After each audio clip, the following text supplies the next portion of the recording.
ескі су өтеді. Заманда ескі болды. Уақыттан, суда ақтады. Қасқы келсе ескі аспанда депті. Тоқтай күнше. Кейін мамасы дүкенге кеткен. Айтады, ескі ашпаңда деп өзі есікті құлттап қайда кетеді? Дүкенге. Иә. Оны кім көріп қояды? Қасқыр. Иә, сөйтіп қасқыр не дейді?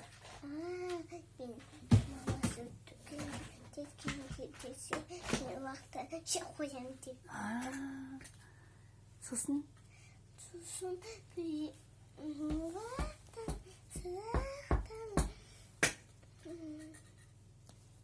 Тиде ма қасқыр? Иә.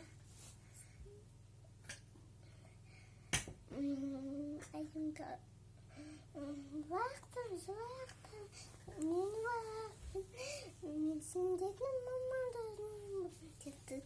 Соқшы, бізді мамам етсін депті.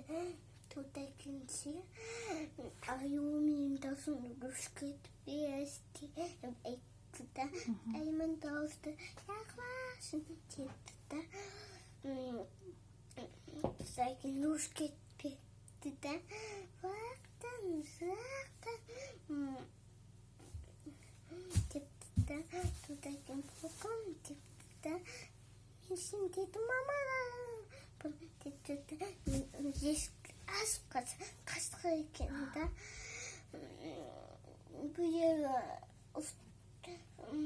есіктің атына тұққап, бұйығы ұстаздың асына тұққап, бұйығы бесіктің асына тұққап, бұйығы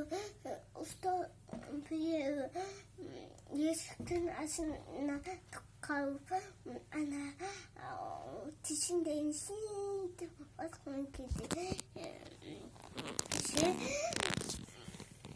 Котқа депті да. Мамасы кеп қапты.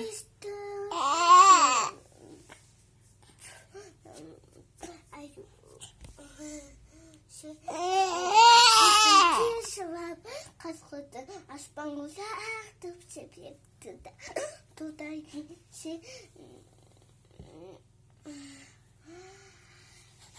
Мамасы сүт берді, шыны сүйек берді. Тоқтай. Аюға, иә? Иә. Кімге береді сүт жеміс жидекті? Аюға. Молодец! Сөйтіп бәрін құтқарып қапты ма? Иә. Ой, молодец!